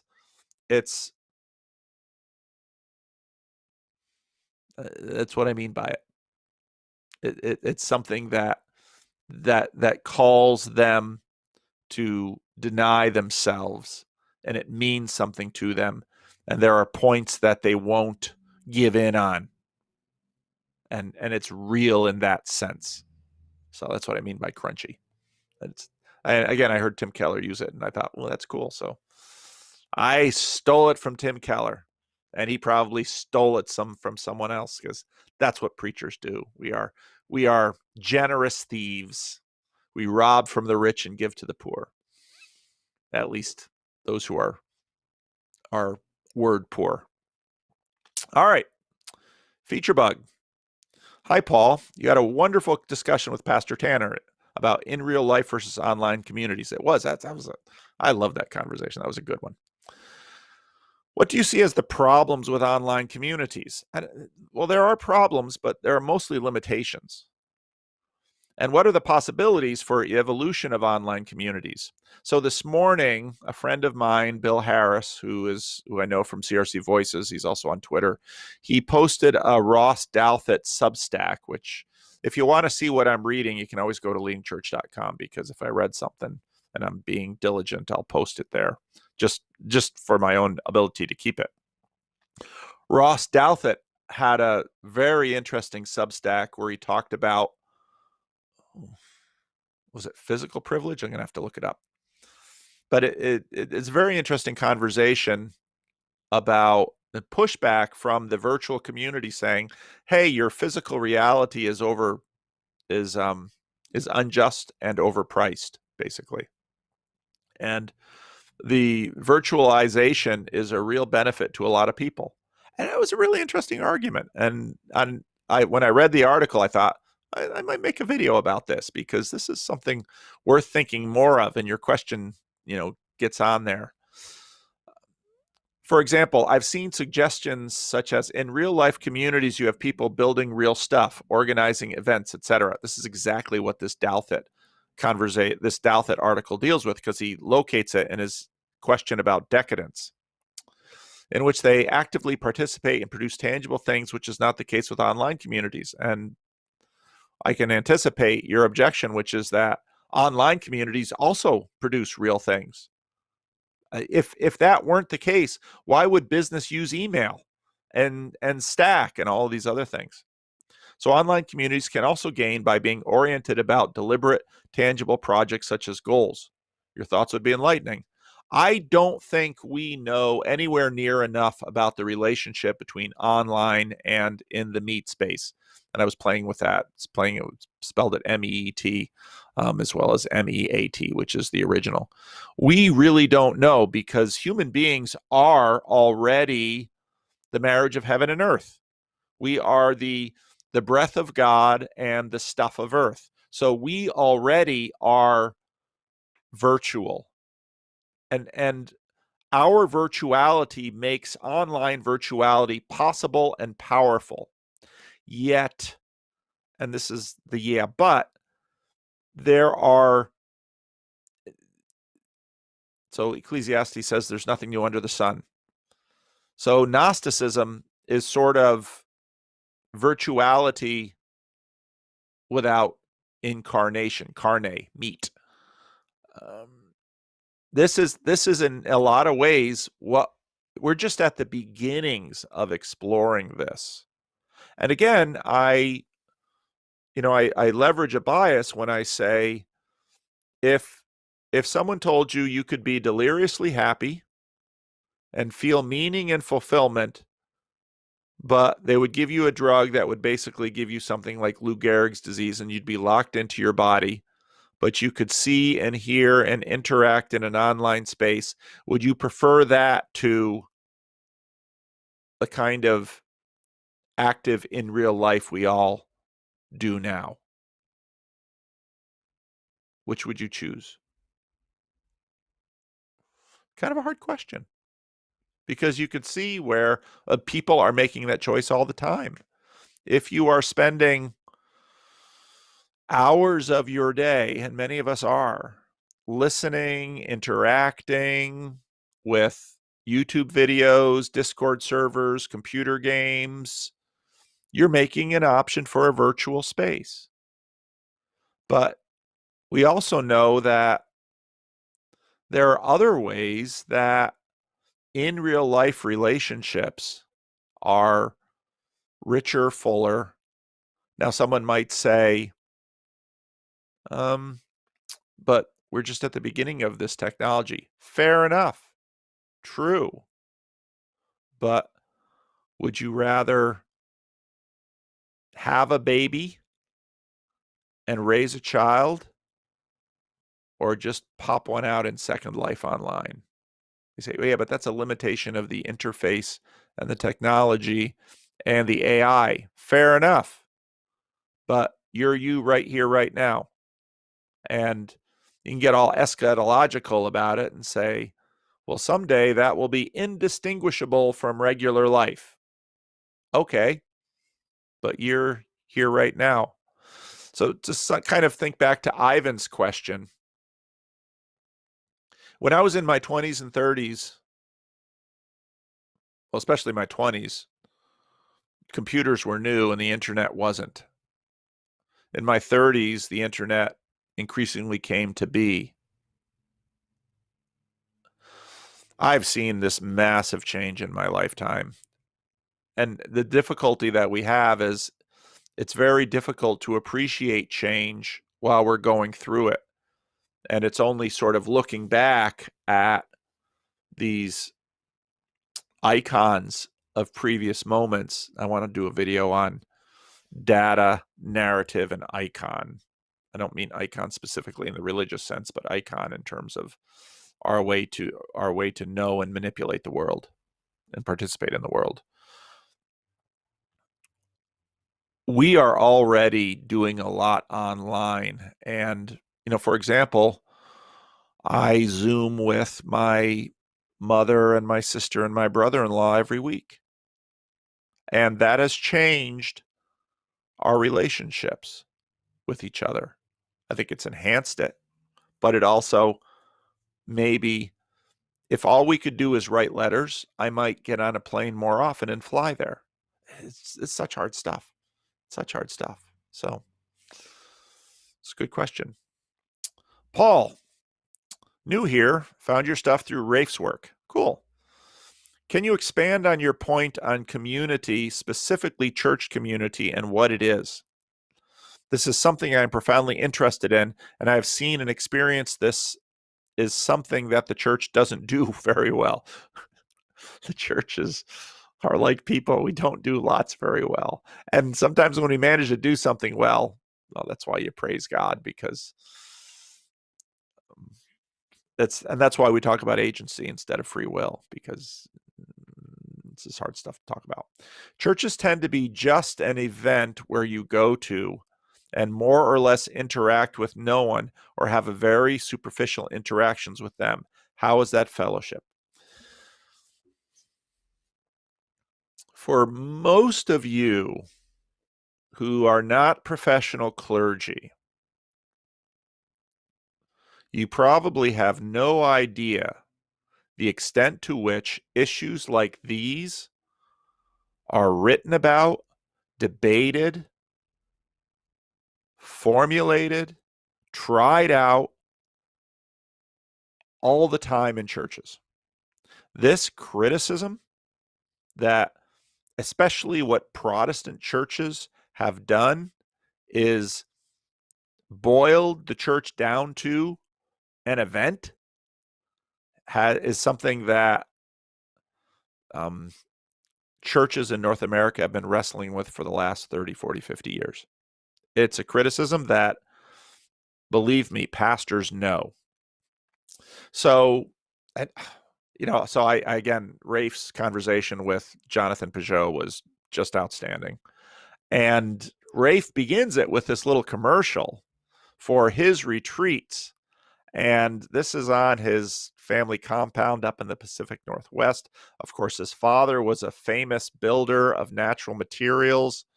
I'm going to tell my wife, let's go up to the Pacific Northwest sometime this summer. And, I want to visit Rafe. I want to see his place. So, they're swinging from trees. They're jumping on logs. I looked at that, and Jonathan Peugeot did too. And he said, boy, if I were younger. And Rafe's like, no, don't weasel out that way. I looked at that and I just thought, that is just, I'm not going to speak for girls, but I looked at it, that is boy heaven. That is what the kingdom of God would look like when I was 12 years old. And I don't say that dismissively at all, because the 12-year-old inside of me looks at there, it's like, I want to go and play there.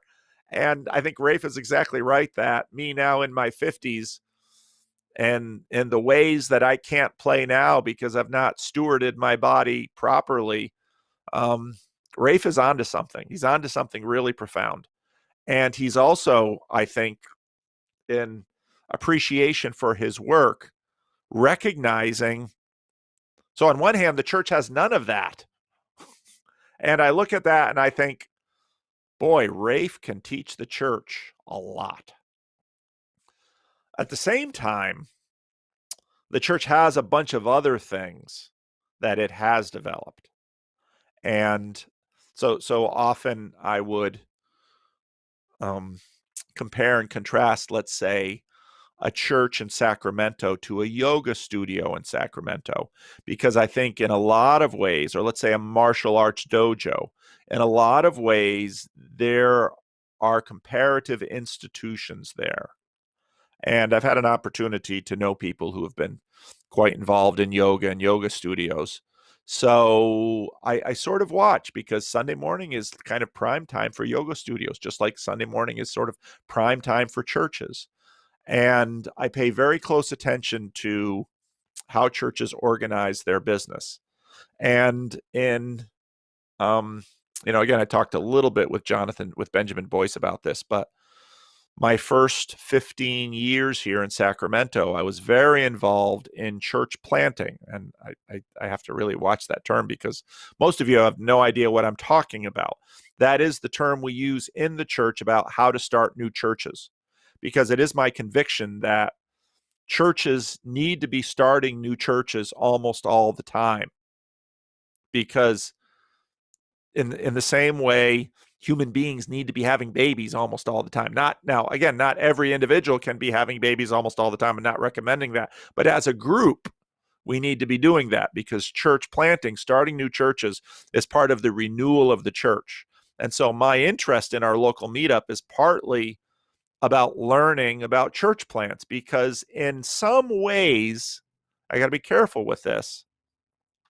There are similarities between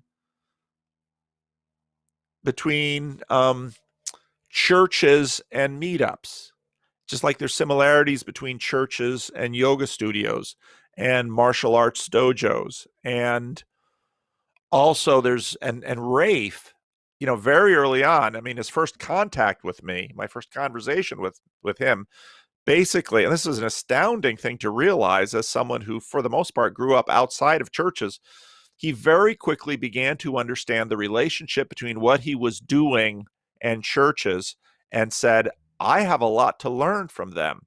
And that's true, because what churches have managed to do, I mean, think what you want about the Roman Catholic Church, or I only use them instead of Orthodox churches because I don't know enough about Orthodox church polity. I can see enough that it's quite different, but think what you want about the Roman Catholic Church.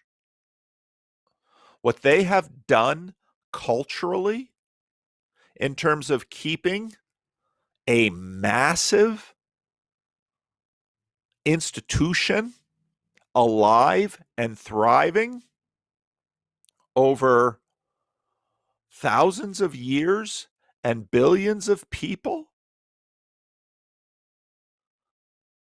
you have to pause and say, this is one of the greatest singular accomplishments in the history of the world. It's astounding. Anybody who wants to have any significance in shaping this planet should pause and say, you can learn a lot from the church.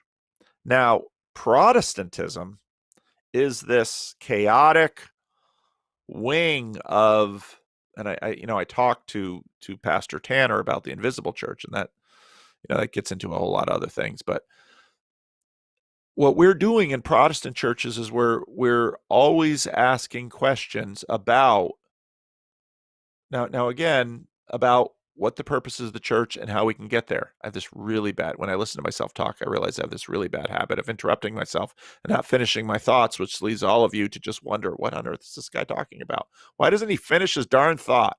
Okay, and I just interrupted myself. So ADHD, addled brain. It's to the shame of Protestants and Roman Catholics that Jordan Peterson thinks theosis is somehow a special goal of Orthodoxy and is not shared by Roman Catholics and Protestants. Because, well, Protestants have said it with those silly rubber armbands. What would Jesus do? We want to become like Christ. Roman Catholics want to become saints. We want to grow up into Christ and become like God. Now, there's a limit to that, because there are ways in which I will never be like God fully, but that limit actually, sort of the asymptote, when I think back about my conversation with the engineer from Toronto and algebra and God, it's the asymptote. It's the fact that I'll never reach it. It's sort of like, 0 and 1. If you cut the distance by half, you can cut the distance by half infinitely. What that means is that I will always have more to go. And that's a tremendously exciting idea, because it's one of the things about human beings we love is new frontiers and going beyond them. So that's what church is about. Now, an event is one way in which we grow. And Protestant events usually have a heavy dose of verbal logos-based instruction. Liturgical churches have historical formation by rehearsing a liturgy together. Praise and worship churches have sort of psychedelic-like musical inducement into psychedelic-like experiences of the presence and rapture of God, all without chemicals, by leveraging music and community. And, sort of rock concerts do that. Fellowship is the facilitation of person-to-person interaction, iron sharpening iron, us changing each other. And so what you'll find, recently I had someone ask the question, why do churches have these beautiful rooms in which they do worship, and then next to it is kind of a plain Jane room for fellowship? Doesn't that say something about their values? And maybe so. But part of why I see our local meetup in alignment partly with church, and I see Bridges of Meaning Discord as an estuary type thing, is we are forefronting the person to person.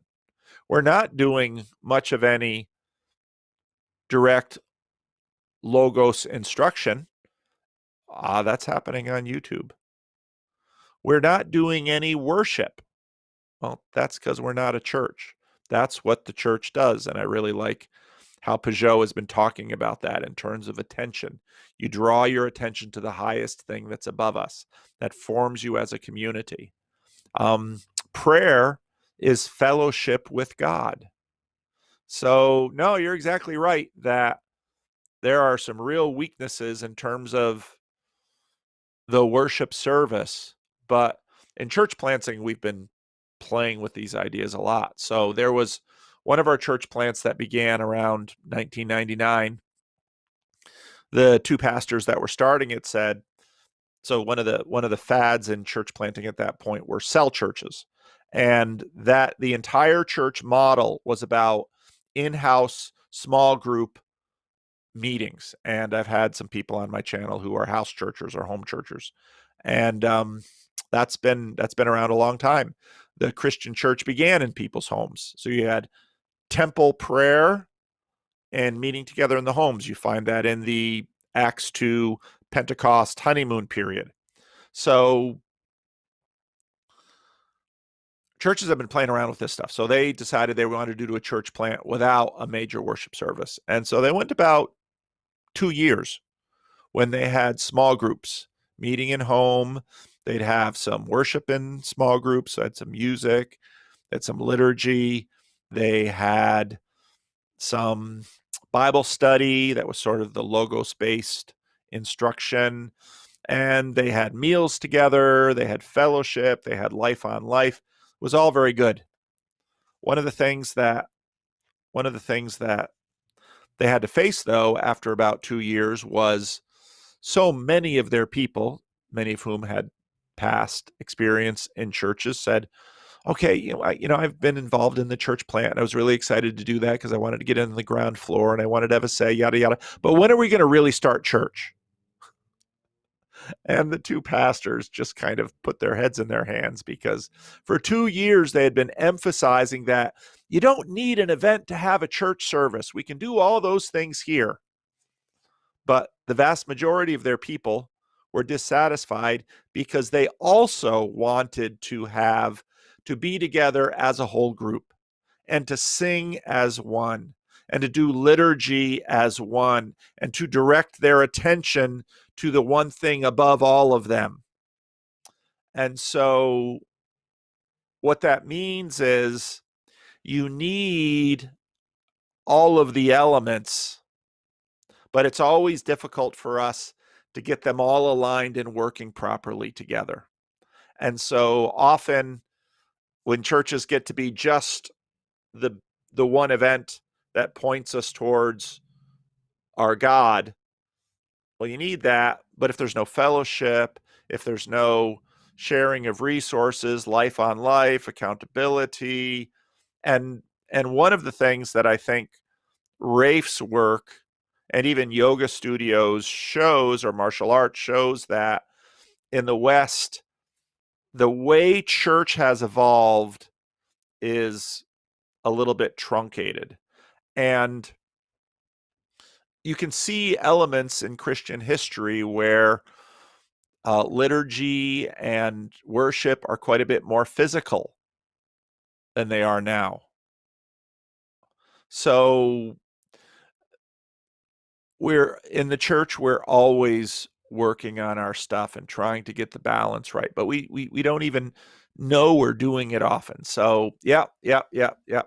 No, but I would imagine that even in Rafe's retreats, so there's probably times when the whole group is together and Rafe gives a little instruction, and then maybe there's mutual silence together, or maybe they're singing together.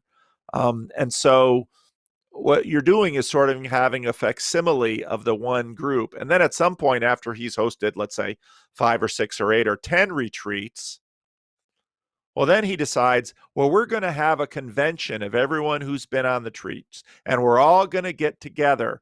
And well, part of this is also scaling. A small group is between 6 and 12. Your middle-sized group, and we've bumped into these in terms of our local meetups too. Your middle-sized group is sort of between 12 and 100. Once you get above 100, what you can do with the group in a certain amount of time constrains what you do. And again, in churches, we have played with innumerable things to get at these dynamics. And again, if you don't participate in a church or don't have a broad experience with different traditions and churches, and you're not thinking about these human dynamics, you might not realize that they're all going on in churches all the time. But let's say Rafe has a convention after he's done 20 retreats, and I don't know, because my guess is his retreats probably are somewhere, and economics figure into this, his retreats are probably somewhere between 10 and 30 people, because that's probably all you can manage. So let's say he has 10 retreats and he gathers a group together of 300 people. You're not going to do what you did on all the individual retreats. You can't. It doesn't scale. Time doesn't scale. Physicality doesn't scale. And this gets into the whole virtual thing, because virtual scales differently from individual. Machine artificial intelligence scales differently from person-to-person interaction. And so if Rafe had a convention with 300 people, there might be some breakout groups, there might be some, then all the different things that happen. But with 300 people, it's going to be a big event. And then you're going to have fellowship time, and you're going to have the conversations in the vans that are taking you to your hotel rooms, or you're going to have a massive field in which you camp, but you're going to have different food lines. And I mean, that's the way it goes in real space. And once you begin to appreciate all of these dynamics and you look at something like the Roman Catholic Church, you just have to be in awe of what has happened there. And again, I'm not trying to slight large Protestant denominations. It's always easiest for me to pick on the Protestants because I am one. Okay? I can talk about the whites and there I did it again. Sorry. I can talk about the Dutch in a dismissive way, or at least the Yankee Dutch, the American Dutch, because I am one. I can be critical of my own community instead of being critical of others. Yeah, I'm really excited. I mean, from the first time I met Rafe and had a conversation with him, I was super excited to see what he's going to come up with, because, even as he's currently calls himself a non-theistic Christian, what he's playing with, I can learn from, because it's data, and I can find narratives and compare them to my narratives. And so it's really cool.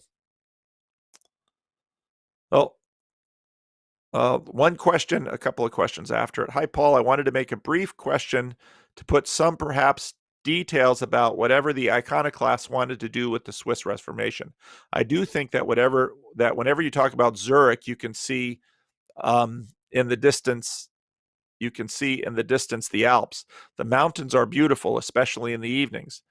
Does this make sense to you, that the symbolism, the symbolic intuition of the mountain creates a sort of awe? and that makes the glory of churches in some sense appear minuscule. Yeah, that does make sense. Like a sort of natural vacation. Yeah, I think that's true. And that gets into my stuff. See, the problems when I break my own rules. No, I think that's a really good point. I think it's a really good point. And that's so when I was talking to Carl, who's famous in the comment section, once he was talking about how, he grew up, part of his growing up was in France, or I don't remember where, but he was talking about the town that he lived in and the cathedral, and it was a flat plain, and you could see that cathedral for miles, and it becomes an orientation point. So yeah, we human beings are so subtle. And, the reason Yosemite is a religious place is worth pondering. And there's a chapel on the Yosemite floor. And it's a beautiful little chapel, and people like to get married there. So, all right. Well, I've gone 15 minutes overtime, which is about, that's about usually what I go over. And thank you all. So yes, I do love dogs more than cats, but I do also love cats. I just love dogs more. I think dogs are better pets. I am definitely team dog. Anyway, thank you all for being here. And now that once Rick ends transmission, you can all get chatty in the Discord. And I don't know if you guys are still doing are you guys still doing games afterwards? Andrew, are you still there? You guys still doing games afterwards?